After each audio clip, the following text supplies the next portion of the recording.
Problem यह है, ये सिम्टम्स हैं। We are dealing with the symptoms, we are not dealing with the disease, and that is the problem.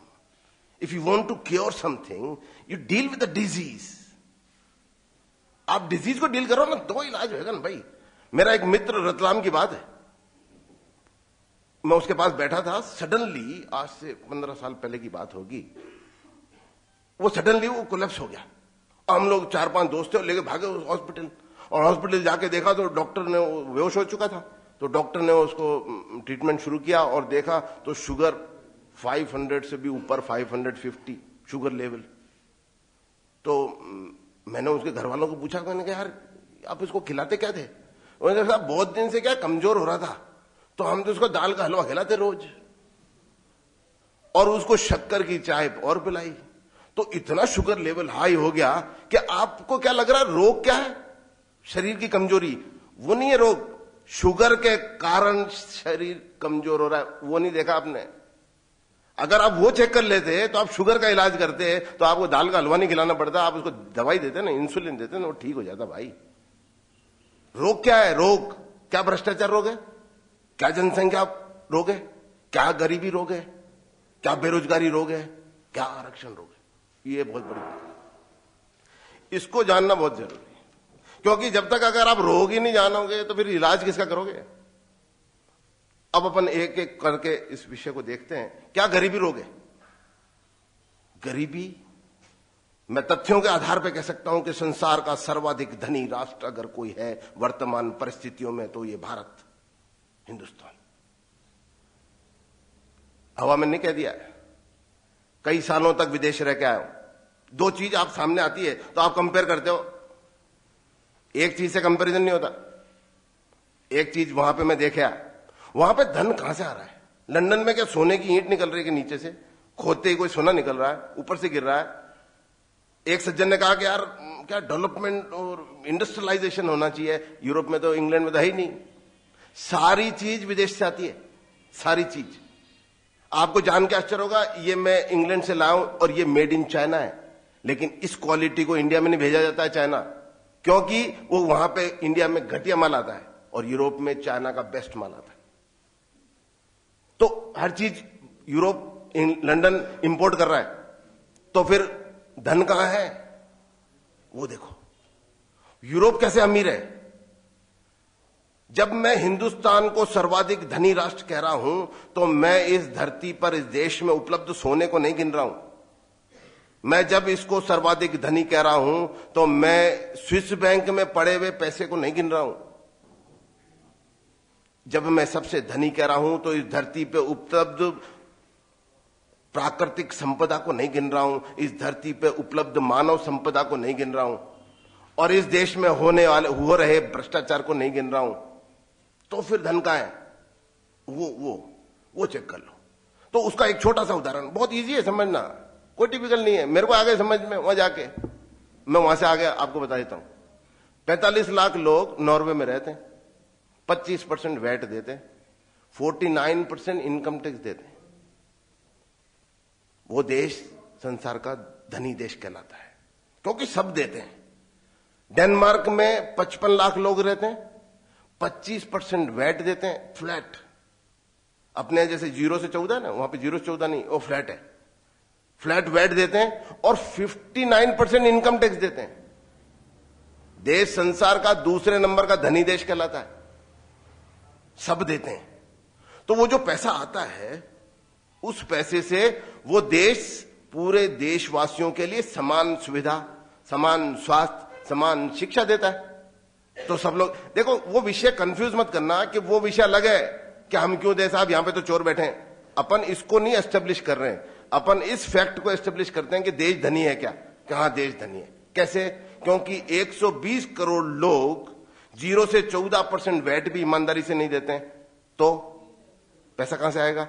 VAT, आप हर चीज पे वैट होता है। जैसे आप 0 से 14 कुछ चीजें यहां पे वैट एग्जेम्प्टेड हैं हिंदुस्तान में, लेकिन आजकल शादी का माहौल चल रहा है, आपको जान के आश्चर्य होगा, शादी में पर प्लेट 14% वैट एप्लीकेबल है। क्या आपको ध्यान है कि किसी भी व्यक्ति ने वैट दिया हो? शादी में 3,000 लोग बुलाते हैं, आदमी अपनी कॉलर ऊपर करता है कि मेरे साहब 3,000 लोग आए हैं, 5,000 लोग आए हैं, क्या आप वो हलवाई को पेमेंट करो चेक से? नहीं, तो फिर क्या खिला रहे हो लोगों को? देश के टैक्स के पैसे को खिला रहे हो। गिफ्ट आई साहब, अरे साहब क्या बात है, उन्होंने तो क्या गिफ्ट बांटी है। अच्छा, बिल लिया गिफ्ट का? नहीं, वो तो नहीं लिया। तो फिर क्या बांटा भाई? इस देश के टैक्स के पैसे को लोगों को बांट देते हो और बोलते हो कि सेठ साहब ने बांटा। कोई बात नहीं, ये प्रॉब्लम्स हैं, घबराने की क्या जरूरत है, अपन इन्हीं से तो डील कर रहे हैं। लेकिन रोग क्या है? यहां पे साहब हम भी दे दें टैक्स, लेकिन वो समान शिक्षा ये दिया साहब, त्रिपाठी जी बोल रहा टैक्स दो टैक्स दो, ये दिया टैक्स, वो बच्चे का एडमिशन कराना है, अरे यार वो तो भाई मेरे हाथ में नहीं है, तो फिर काय का टैक्स? फिर साहब वो हॉस्पिटल में यार वो आपके तो डॉक्टर साहब जान पहचान के यार, वो तो यार दिल्ली गए हुए, तो यार फिर वो करवाओ, टैक्स दिया अपन ने तो, अरे यार वो तो भाई अपने हाथ में नहीं है, तो फिर काय का टैक्स? देखो एक तरफा नहीं चलता है, क्यों दे टैक्स? वहां पे जो आदमी टैक्स देता है उसको राष्ट्र सुविधाएं देता है। और फिर दूसरा भी है, मैं वहां पे लंदन में था, एक आदमी ने 10,000 पाउंड की इनकम टैक्स की चोरी करी। चोर सब जगह होते हैं। 10,000 पाउंड यानी कि 75 रुपए का एक पाउंड मान लीजिए, तो 7.5 लाख की चोरी। उस आदमी के 4 मकान, 3 दुकान, बैंक बैलेंस, गाड़ियां, लगभग हिंदुस्तानी रुपए के हिसाब से 60 करोड़ की संपत्ति सरकार ने 100% जब्त कर ली। वापस भी नहीं मिलेगी, अपील भी नहीं चलेगा, वकील भी नहीं चलेगा। अब देखो इसमें बहुत बड़ी बात है, चाइना के अंदर भ्रष्टाचारी को मौत की सजा है। अपने यहाँ पे भी बहुत ऐसा प्रचार हो रहा, आज भी SMS आया था कि भ्रष्टाचारी को मौत की सजा दो। यूरोप में मौत की सजा नहीं है, उनको पता है कि मौत out of sight out of mind, दिमाग से दूर, दृष्टि से दूर, दिमाग से दूर, इसलिए मौत की सजा मत दो, जिंदा रखो। तो क्या किया, 10,000 पाउंड की चोरी करी, उस आदमी को सब कुछ 60 करोड़ रुपए। Come on gentleman, let me take my razor, मेरा रेजर ले लेने दो। अरे नहीं, नॉट अलाउड, अपने कपड़े लो और बाहर आ जाओ। अरे वो मेरे टूथब्रश तो ले लेने दो, अरे वो भी अलाउ नहीं है, बाहर आ जाओ। 4 कपड़े लिए अपने बाहर आ गए, तो वो भूखा मरेगा, भूखा नहीं मरने देंगे, देश का नागरिक है।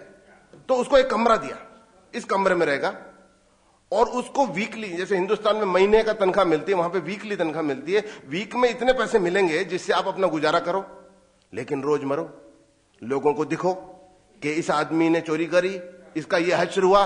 तो उस देश में उस घटना के बाद चोरों की गिनती कम हो जाएगी। उसी खबर के 15 दिन बाद शहर की खबर आती है कि एक व्यक्ति के यहां पे 5 करोड़ नगद, 35 किलो चांदी, 5 किलो सोना मिला। कोई बात नहीं साहब, चोर तो सब जगह होते हैं। दुर्भाग्य जिसके लिए जागृति फाउंडेशन अपने विचार को व्यक्त करना चाहती है कि उस व्यक्ति को एक संस्था शहर का अध्यक्ष बनाती है, तो हमारे यहां पे उस खबर के बाद चोरों की गिनती बढ़ जाएगी, और विदेश में उस घटना के बाद चोरों की गिनती कम हो जाएगी। चाइना में भ्रष्टाचारी को मौत की सजा है, लेकिन हिंदुस्तान 86 नंबर का भ्रष्ट देश है और चाइना 78 नंबर का। तो मौत की सजा से ये हल नहीं होगा, सजा दे के जिंदा रखना पड़ेगा व्यक्ति को, और उसको वहां पे पालना पड़ेगा। तो फिर समस्या क्या है? चोरी नहीं है, समस्या क्या है? रोग क्या है? तो हमने ऐसी व्यवस्था, तो विदेश में ऐसा क्यों नहीं है हो रहा? आप नॉर्वे का चेक करो, 0 भ्रष्टाचार। डेनमार्क में चेक करो, कोई भ्रष्टाचार नहीं। इंग्लैंड में पता करो। देखो एक भ्रष्टाचार के भी लेवल होते होंगे। जहां तक एक आम आदमी, मैं आपके जैसा ही एक आम आदमी हूं, अपनी दृष्टि जाती है, बच्चों की शिक्षा, कोई प्रॉब्लम, शिक्षा के लिए। और मेरे को बहुत आश्चर्य हुआ कि एक व्यक्ति मिला, उन्होंने कहा भाई साहब मेरे को सुबह सुबह 5 बजे जाना है। कहां जाना है? वो लाइन में लगना है, बच्चे के एडमिशन के लिए फॉर्म मिलेंगे। अरे यार ये क्या देश है?